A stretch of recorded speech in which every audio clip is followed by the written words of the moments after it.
Hi everyone, this is Peter from Birds of Play, and welcome back to 5 Things to Fix, a series where we propose 5 fixes for Final Fantasy games, even though we love these games just the way they are. Nostalgia goggles? How dare you! In this video, we will be taking a hard look at one of the most divisive games in the series, and perhaps the most experimental game in the entire franchise, the frustratingly fantastic and fantastically bizarre Final Fantasy VIII. There will be some spoilers ahead, so be warned. Fix number 1, Junction Malfunction. When it comes to fixing Final Fantasy games, Final Fantasy VIII would probably be at the top of many players' lists, even though whether it deserves this dubious honor is another question entirely. Aside from Squall being an angsty teenager, the game's biggest point of contention is without a doubt the game's junction system. You knew this was coming, I knew this was coming, let's get it over with. In and of itself, the junction system presents an ambitious attempt to unify traditionally separate systems under a single banner, creating meaningful links and interdependency between summons, general abilities, magic, and stats. Not to mention an ambitious card minigame in the form of Triple Triad. All of these elements were supposed to come together, and in a way create something greater than the sum of its parts. The result was, however, a system that is mainly enjoyable for its exploitability, and the endless fun that can be had breaking the game. Due to the fact that the junction system and Final Fantasy VIII are so uniquely joined at the hip, I wouldn't dare suggest we get rid of it and exchange it for something more traditional. Instead, I would like to start with a minor tweak that would nevertheless go a long way to remedy one of the game's most major nuisances. I'm talking about the endless need to switch junctions between party members each time you take control of an alternative party. And believe me, the game makes you take control of an alternative party all the friggin' time. The game tries to make this easy, but letting you transfer entire junction settings and magic sets from one character to another. The problem is that it's very easy to forget to do this, making you run into battle unprepared, even though the game does try to remind you at times. This switch is necessary because there's a limited number of GFs, or Guardian Forces, for the party to equip. Guardian Forces being Final Fantasy VIII's version of summons that, moreover, are interlinked to the party's abilities and stats. Since the Guardian Forces give the party their power, it seems fitting that failing to equip a Guardian Force would render the party powerless. From a gameplay perspective, however, this can get pretty tiresome, not to mention that the final battle randomizes the party, making it difficult to rely on your party of choice. A way to fix this would be to allow players to switch junction between characters mid-battle, making every character a viable option as long as you have at least 3 functional set of junctions to go around. Setting up new junctions might be a bit of an overkill, killing the flow of battle, but having the option to somehow switch already established junctions would alleviate the need to go through battles unprepared, and also let you experience the final battle in more interesting ways, since you could hypothetically make any combination of party members work. In practice, this might also cement the relationship between the party's power and the Guardian Forces in a more direct way, showing the difference in real time, and establishing it even further as a part of the game world. If you're going to make me junction, at least support the function. Fix number 2, to draw or not to draw. The draw mechanic also ties into the junction system, letting you accumulate magic by extracting it from various enemies or locations, each one having its own set of spells available.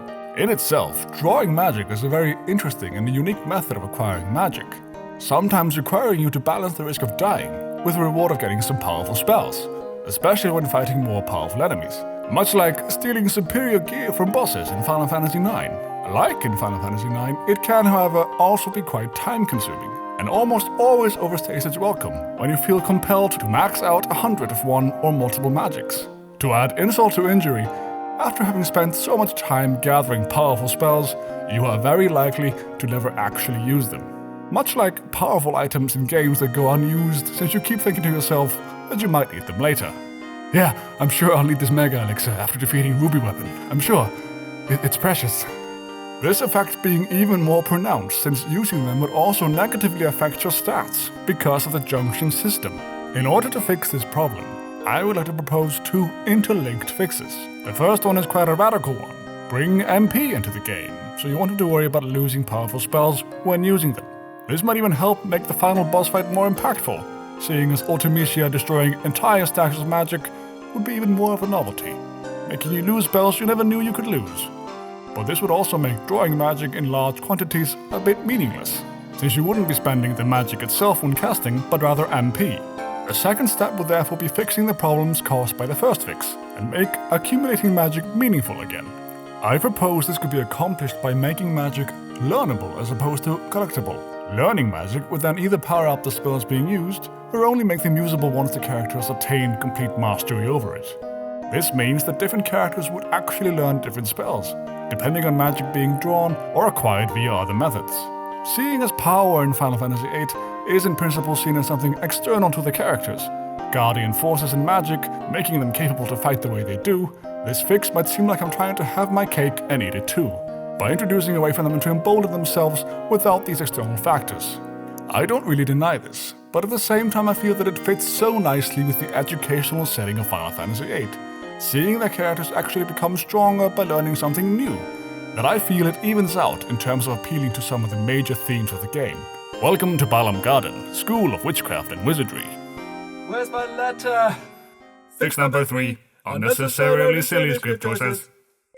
It's easy to throw a word like plot holes around when it comes to a game like Final Fantasy VIII. After all, the overall plot could easily be described as fairly convoluted, although that's not necessarily a bad thing. Regardless of how you feel about this type of storytelling, a story being convoluted doesn't mean that it has to have glaring inconsistencies in regard to the narrative or character development. So I feel like the term plot holes might be getting thrown around a bit too arbitrarily. There are nevertheless some undeniably silly script choices that one wonders whether couldn't have been avoided. Not only making them less silly, but maybe even letting them add something more to the story of the game. Don't get me wrong, I love silly. For example, the silliness on display in the Honeybee Inn from Final Fantasy VII is great, but Final Fantasy VIII's brand of silliness often feels like the writers knew where they wanted to go, but weren't quite sure how to get there. Silly paid professional writers. Maybe they should have taken some notes from a random bird on the internet instead. I'm talking about stuff like the party being forcefully put to sleep on more than one occasion, and not making it a priority to get to the bottom of it, even though it might affect their mission, and Quistis running out during a pivotal moment in an important mission to apologize to Rinoa for being harsh to her, although it was later revealed that she was actually worried she would go take on the sorceress by herself. But why didn't she just go alone, instead of letting Cell and Selphie tag along with her? Silly Quistis. After all, their only purpose was to pull a lever to lock the sorceress in, and that frankly doesn't sound like a three-man job. I guess the developers really wanted the party to run around in sewers, because we all know how popular sewer levels are. The most divisive of these script choices is, however, without a doubt, the infamous basketball court scene, wherein it is revealed that the whole party, aside from Rinoa, actually grew up together at an orphanage run by Edea and Headmaster Sid. I'm actually not going to be criticizing this scene directly, since it's actually one of my favorite moments in the game. The scene could, however, be packaged differently by properly explaining how or why the children of Fate ended up together. And I feel like Fate doesn't cut it as an answer, by the way. The key to this for me lies with Headmaster Sid, and his ability, or lack thereof, to orchestrate this important reunion. As things stand, Sid is presented as a fairly incompetent leader, even though his heart is in the right place. Such a silly boy. Some things that could have added to his role in orchestrating the reunion would be to explain that firing Quistis from her teaching job was actually a ruse to get her back out there on the road with Squall. It could also have been mentioned that while assembling the team for the assassination mission, Sid had specifically requested Irvine to join the others. It could even be revealed that Irvine had been an accomplice of Sid's the whole time, explaining why he didn't mention their shared past to the others, and also adding to Irvine's burden in his very personal fight against the sorceress that once served as his mother. So the fix is, make Headmaster Sid into more of a mastermind, without stripping him of his innocence and vulnerability. I mean, he actually sends Squall down into the basement, hoping there is some protective mechanism to shield the school from an incoming missile attack, only to find out Balam Garden can actually fly. You're being silly, Sid. So silly. You should know that your school can fly. Fix number 4. What could have been. The last two fixes will be linked to the remastered version of the game, but might also shed some light on the original. A missed opportunity with the remastered edition was to actually improve the overall game experience. How about some keyboard controls that aren't hot garbage, serving as a bad reminder of Final Fantasy's failure to appeal to the PC market back in the day? While we're on the subject of controls, how about adding proper analog support? Instead, you're still locked to the 8 directions a keyboard or a D-pad will give you, even when using a controller. You can still use the analog stick, but the input doesn't register properly, meaning that navigating the pre-rendered backgrounds is more awkward than it has to be. The characters often grinding up against the walls or otherwise running around at weird angles. To make matters worse, they even dropped an important feature by leaving out rumble support, meaning there is no physical feedback, for example when you pull the trigger when executing an attack with Squall's gunblade. Not to mention that this lack of rumble actually deprives a whole new generation of teenagers of the chance to repeatedly summon Shiva while holding the controller close to the hearts. Close to the hearts. Fix number 5, Definitive Edition. And finally, the last fix I would like to propose is perhaps more of a rant than a constructive argument for how the game could be improved, and it has to do with the design choices in the remastered edition of Final Fantasy VIII, and how it falls short of being a definitive version of the game. This seems to be a problem in some classic Final Fantasy titles, such as the mobile ports of games like Final Fantasy VI being ported to PC with an overblown UI intended for touch controls, not to mention the redone graphics, that although are somewhat true to the original, try too hard to fix something that wasn't really broken. Other games such as Final Fantasy XII, The Zodiac Age, seem to have been received more positively, drastically reinventing the game's class system, in a way many would say for the better, but also and more importantly to the point I'm about to make, faithfully improving the graphics of the game in a way that doesn't distort or fail to capture the legacy of the original, aside from Van's amazing chiseled abs. Just kidding. Van's abs have been drastically improved. The way backgrounds in the remastered version of Final Fantasy VIII contrast with the updated graphics of the character models is the first indicator of Square Enix cutting corners and not showing their games the respect they deserve.